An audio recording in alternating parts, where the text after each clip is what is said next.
세상 널리 전하세. 주 예수 말씀이 온 세상 만민들 흉악한 죄에서 떠나라 하시니 이 말씀 듣고서 새 생명 얻으라. 이 기쁜 소식 전하세. 주 내게 부탁하시니 천사도 응모하겠네. 화목해 하라신 구주의 말씀을 온 세상 널리 전하세.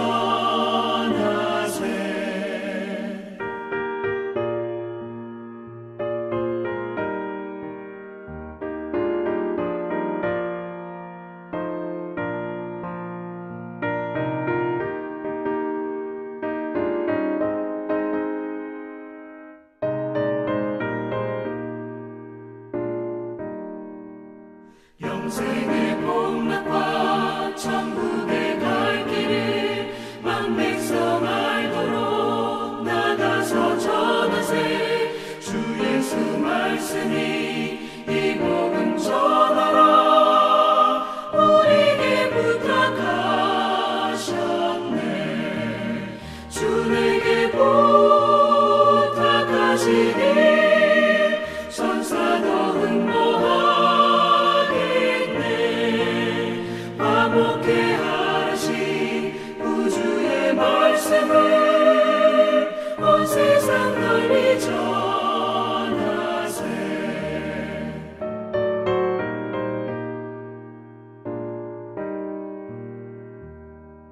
함께 기도하시겠습니다. 하나님 감사합니다. 오늘도 수요일 저녁 각 가정에서 영상으로 귀한 예배 드리게 하시니 감사합니다.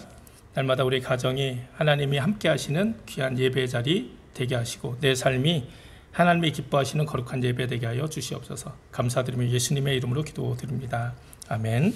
오늘 함께 나눌 하나님 말씀을 로마서 12장 14절에서 21절입니다. 너희를 핍박하는 자를 축복하라. 축복하고 저주하지 말라.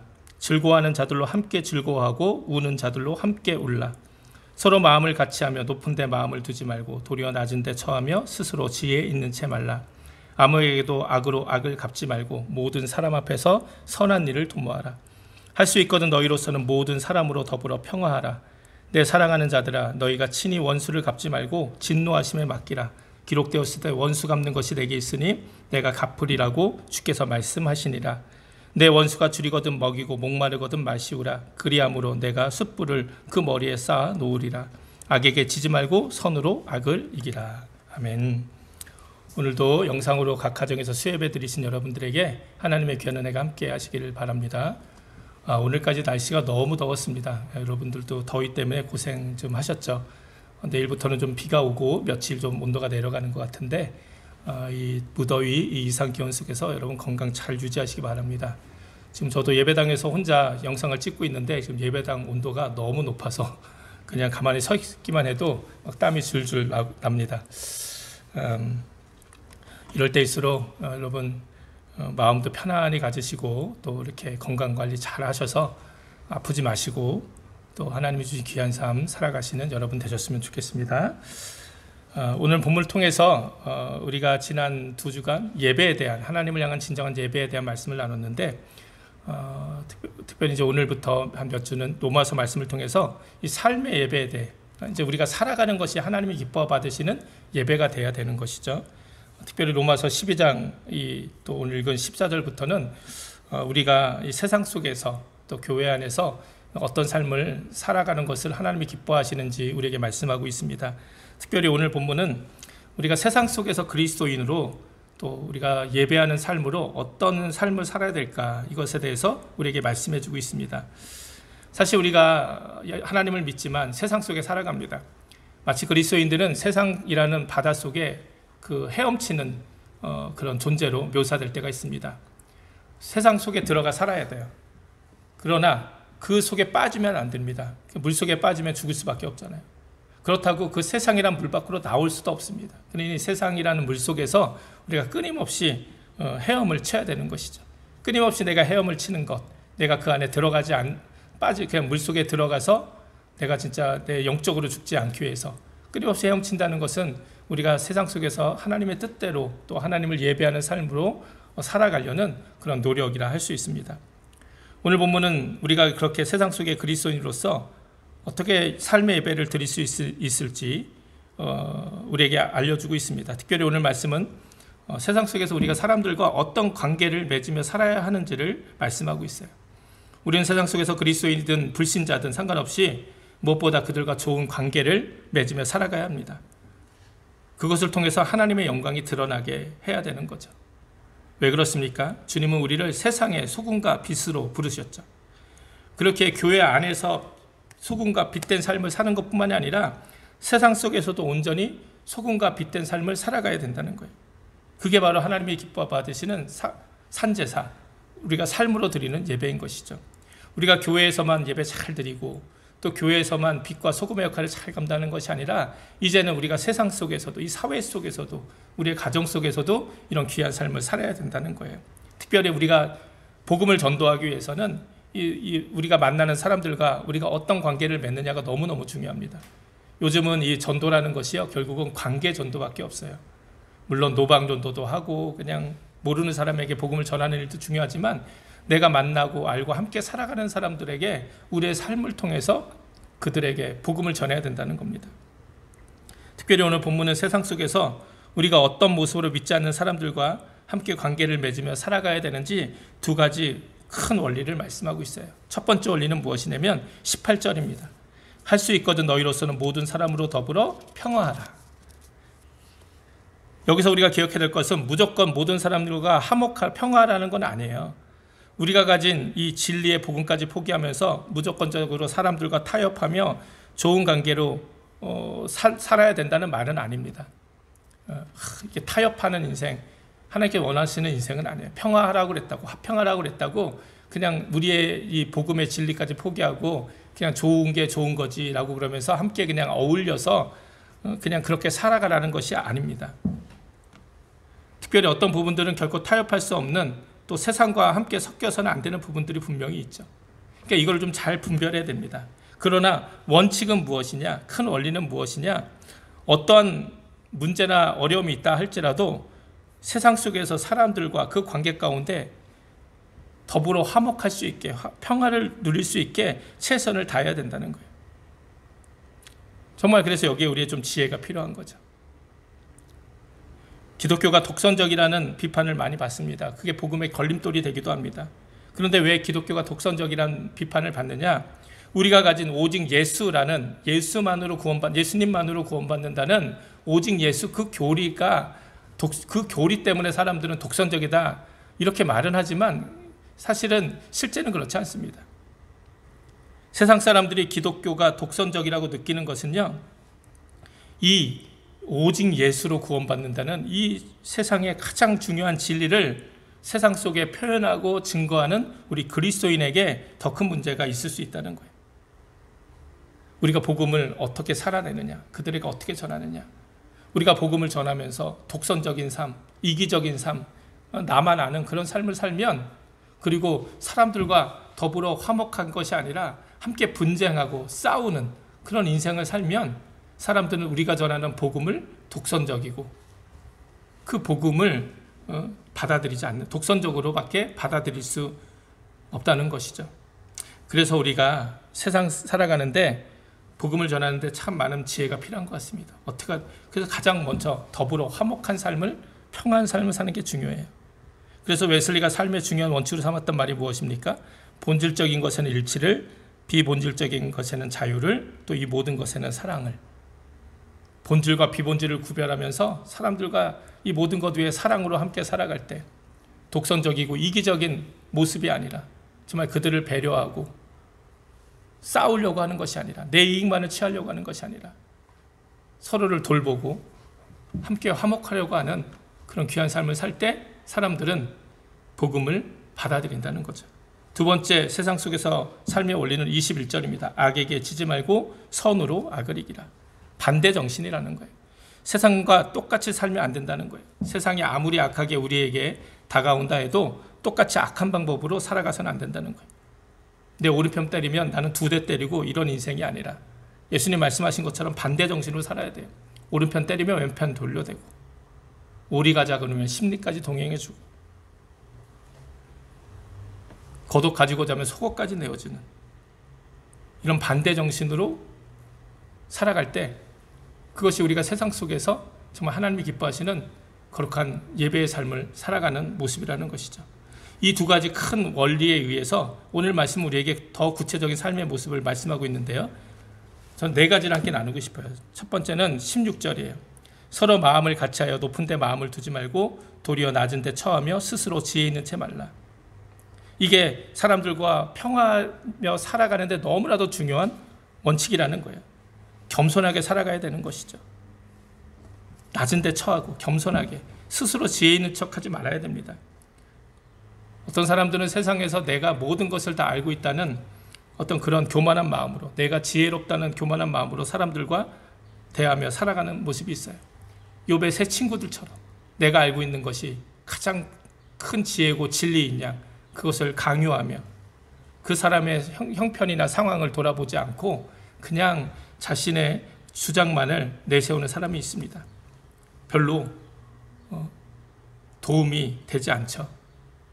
이 화목하게 하고 평화하게 하는 것이 아니라 그렇게 되면 오히려 싸움만이 일어날 뿐인 것이죠. 특별히 유대인은 선민의식이 강하죠. 선민의식.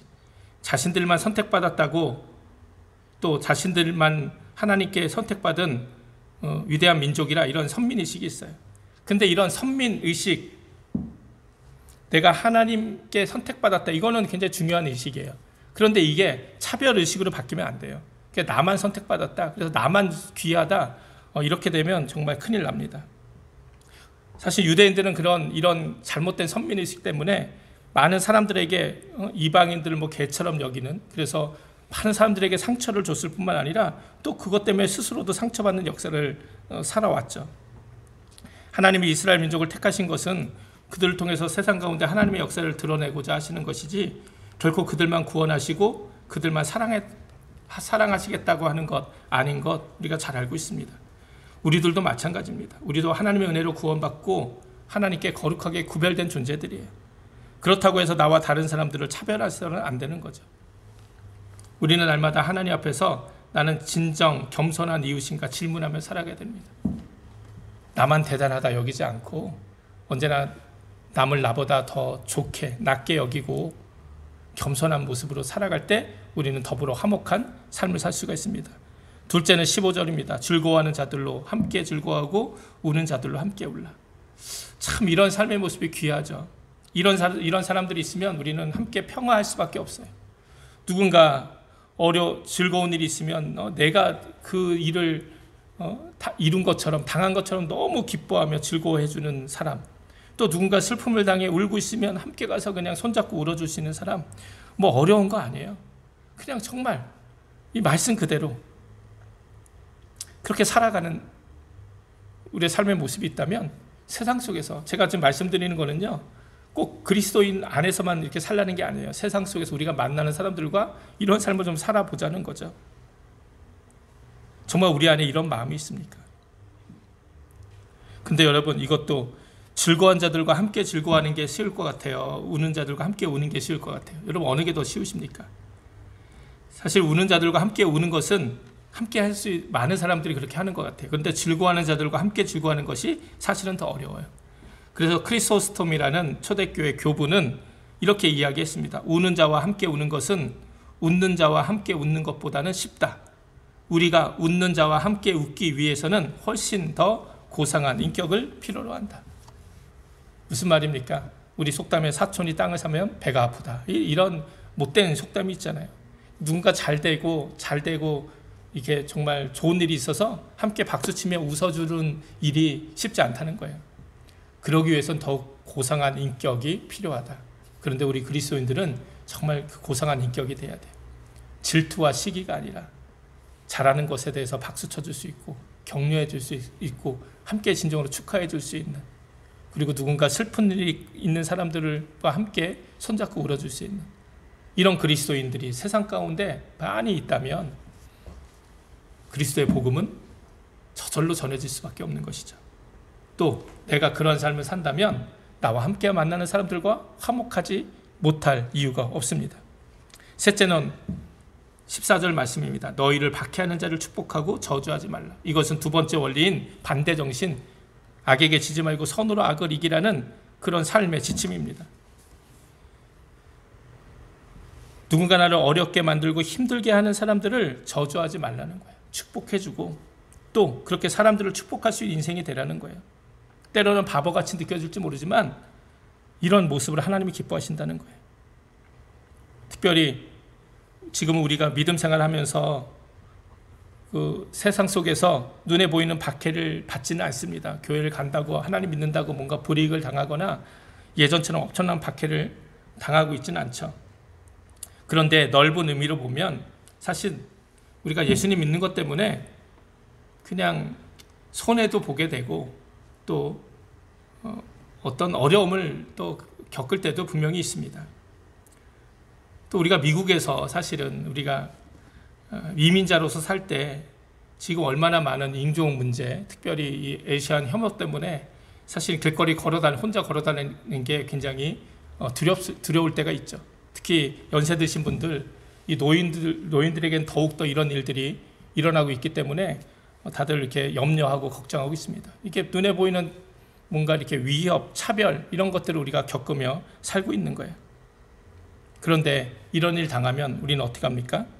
정말 그들을 욕하고 또 때로는 그들과 싸우고, 물론 우리를 스스로를 지켜야 되는 지혜로움은 필요합니다.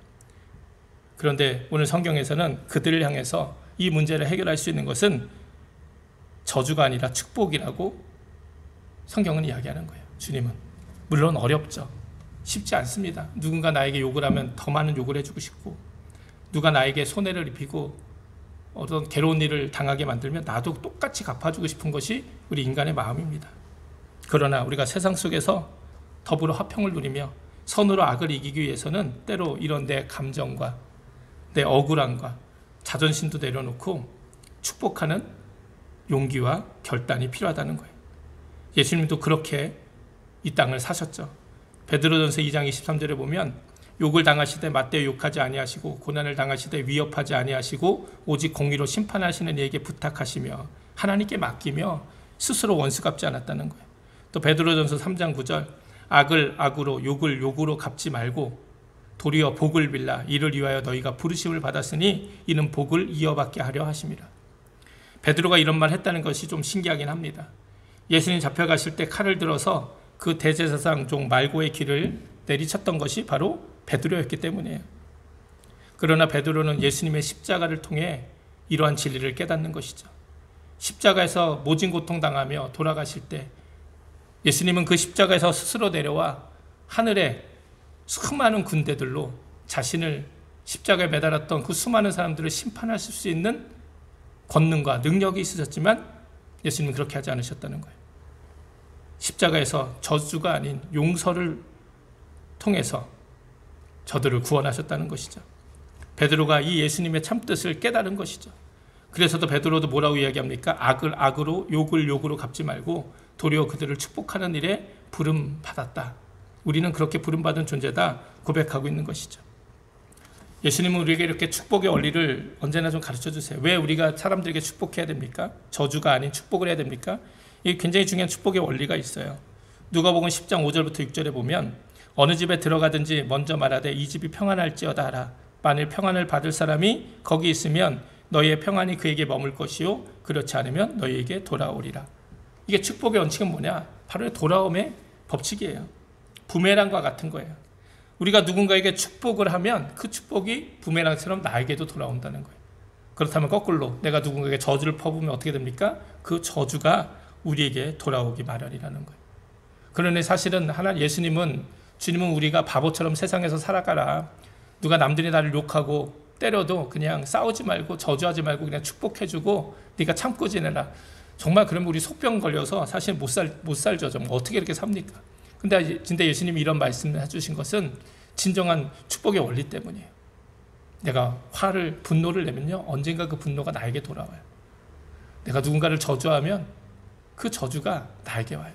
내가 누군가에게 상처를 주면 나도 누군가에게 상처를 받을 수밖에 없어요. 그러나 예수님의 반대 정신, 선으로 악을 이기는, 내가 누군가에게 축복하면 그 축복이 나에게 축복으로 돌아온다는 것이죠. 내가 누군가의 선을 행하면 그 선을 행함이 언젠가 나에게로 돌아온다는 거예요. 이게 하나님 나라의 법칙입니다. 그러기에 예수님은 우리가 더욱더 가치 있고 귀한 행복한 삶을 살기 위해서 이렇게 말씀하셨다는 거예요.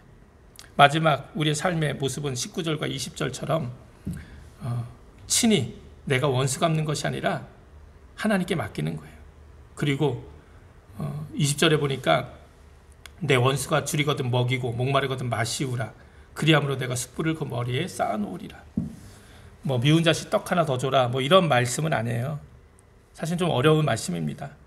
단순한 축복의 말이나 마음이 아니라 이제는 실제로 행동에 좀 옮기라는 거예요. 사실 우리가 살면서 원수 만나는 거 쉽지 않아요. 그죠?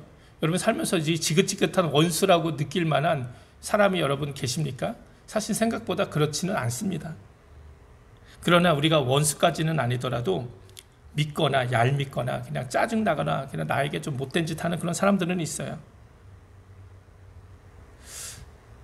그런 사람들을 향해서 우리가 어떻게 대할 것인가? 그냥 무시하고 그냥 마음으로만 아유 내가 용서하자, 마음으로만 아유 그냥 너 당신의 인생이 그냥 하나님의 축복이 함께 했으면 좋겠다, 그냥 이렇게 오늘 성경에 나온 것처럼 그냥 마음으로만 그냥 축복하는 것도 사실은 대단한 일인데, 오늘 말씀은요 거기서 한 걸음 더 나가라는 거예요. 한 걸음 더 나가라는 거예요. 만약에 그 원수가 줄이면 먹을 걸 주라는 거예요. 목마르면 마시게 하라는 거예요. 그게 바로 악에게 이기는 가장 최선의 방법이라는 것이죠. 원수 갚는 것은 내 일이 아니다. 이건 주님의 일이다. 이 세상은 가라지와 알곡이 함께 자라는 거예요. 그런데 마지막 때는 분명히 구분될 겁니다. 주님이 하실 일이죠. 그러니 우리는 우리가 할 몫만 잘 감당하면 돼요. 스스로 원수 갚으려 하지 말고 오히려 원수에게 선을 베푸는 그 일이 오히려 그것이 바로 선으로 악을 이기는 그 원리의 삶이라는 겁니다. 말씀을 좀 마무리하겠습니다. 어떻게 보면 이런 삶은 꼭 그리스도인이 아니더라도 당연한 세상 속의 삶의 윤리와도 같아요. 모든 사람과 더불어 좀 평화를 누리기 위해서 내가 좀 더 겸손하게 행하는 것이고, 또 이게 선한 일을 함께 도모하는 것이고, 그 원수가 좀 용서하는 마음이 있는 것이고, 그가 피로를 좀 채워주고, 이런 모습들은 사실은 선한 어떤 우리 사람들의 삶의 모습이 되어야 되는 모습이기도 합니다. 그런데 이렇게 살아가는 사람들을 요즘 세상에서는 더 쉽게 발견하기가 좀 어려운 것 같아요. 너무나도 사회가 발전되고 또 경쟁적이고, 내가 저 사람과 경쟁해서 이기지 못하면 내가 도태될 수밖에 없는 어떤 그런 세상의 원리 속에 살다 보니, 현실 속에 살다 보니 점점 이런 마음을 잃어가는 것 같습니다. 그러나 주님께서는 그리할지라도 우리가 이렇게 살아가라고 말씀하십니다. 하나님께서 우리에게 말씀하실 때는 분명 우리에게 가장 좋은 일이기 때문에 말씀하는 거죠. 아까도 말씀드렸지만 하나님은 우리의 인생이 더욱더 행복해지기 원하고 잘 되기 원하십니다. 그러기 위해서 하나님은 더욱더 우리가 세상 속에서 하나님의 자녀답게 이런 예배의 삶으로 살아가기를 만드시는 거예요. 왜? 그것이 우리가 좀 인생에 있어서 가장 행복하고 가치 있고 기쁘게 살 수 있는 그 모습이기 때문입니다. 하나님이 우리의 인생을 기뻐하시잖아요. 그러면 그건 하나님의 기쁨만으로 끝나는 것이 아니라 그 기쁨이 바로 우리에게도 돌아와요. 그래서 정말 세상에서 정말 가장 귀한 기쁨은 하나님의 기쁨이 되는 거예요. 우리의 이런 삶의 모습, 세상 속에서 온전한 그리스도인으로서 이런 삶을 살아가면 하나님이 우리의 삶을 바라보시고 기뻐하시겠죠. 그렇게 우리의 삶의 예배를 받으시는 거죠. 그러면 그 기쁨이 그대로 우리 삶 가운데 경험되어진다는 거예요. 세상에 줄 수도 없고 알 수도 없는 기쁨, 평안, 그것이 바로 이렇게 하나님이 주시는 그런 모습이라는 것이죠. 우리가 누군가를 미워하고 누군가를 저주하고 누군가 다투고 사는 한 우리 안에 진정한 평화와 기쁨은 없습니다. 누가 그런 삶을 살면서 기쁘고 평화롭게 살 수 있겠습니까? 악을 악으로 대하면 결국 둘 다 망하게 되는 거예요. 세상에서 병들이 많은데 화병이 제일 무서운 것 같아요. 화병.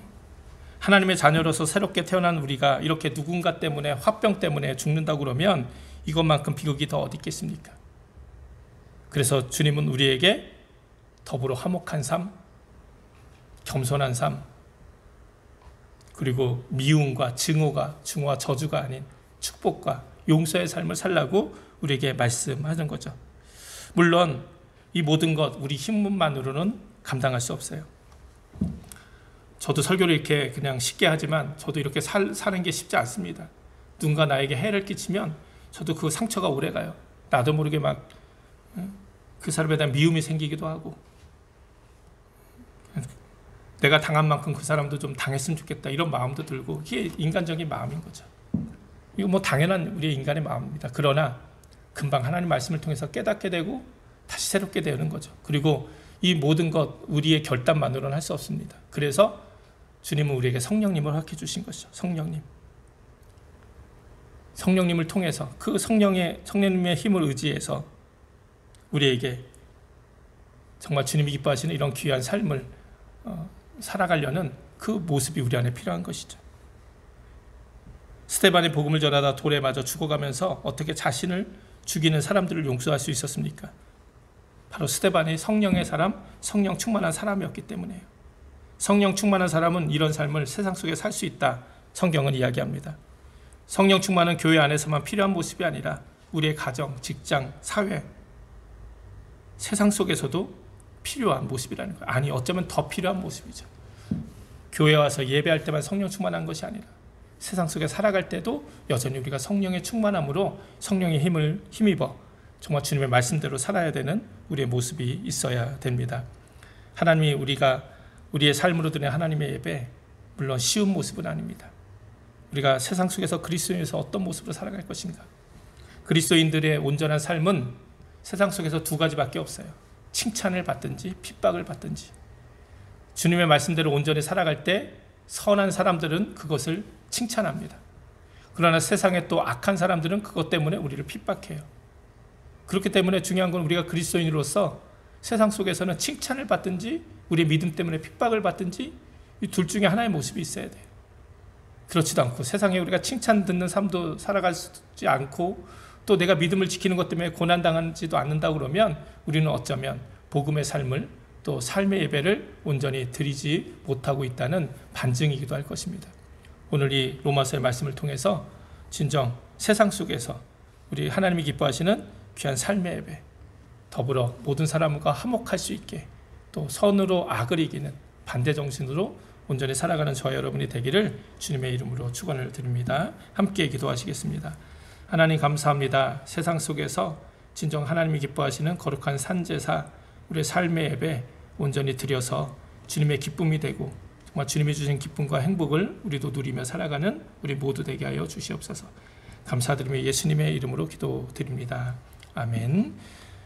축도하겠습니다. 이제는 우리 주 예수 그리스도의 십자가의 크신 구원의 은혜와 하나님 아버지의 무한하신 사랑하심과 성령님의 감화감동 역사하심이 오늘 영상으로 수혜배드리고 하나님 말씀 듣고 결단하는 사랑하는 모든 성도들 삶 가운데 이제로부터 영원토록 함께하여 주시기를 간절히 축원하옵나이다. 아멘.